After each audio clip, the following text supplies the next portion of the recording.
Gorontalo Outer Ring Road menghubungkan Bandara Jalaluddin ke kota Gorontalo serta bertujuan untuk peningkatan konektivitas dalam mendukung perekonomian di Provinsi Gorontalo.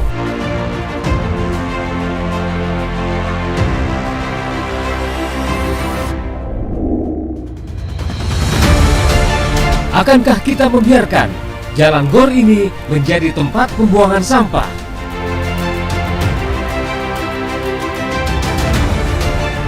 Jalan yang kita banggakan selama ini, Gorontalo Outer Ring Road, agar menjadi memang benar-benar cermin dari Provinsi Gorontalo.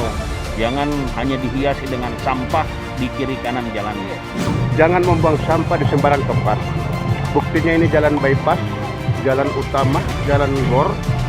Ini banyak tumpukan sampah yang ada di sekitar situ. Semoga masyarakat lebih sadar lagi tentang arti kebersihan. Jangan membuang sampah sembarangan. Bahwa sampah itu tidak harus dibuang di sembarangan, tapi dibuang pada tempatnya dan dikelola lebih lanjut oleh pihak-pihak seperti Dela Kabupaten Bonebolang. Dan mudah-mudahan Bunda, Ayahanda juga ikut terus berpartisipasi dalam menjaga lingkungannya dari ceceran sampah biar bisa dikelola dengan baik.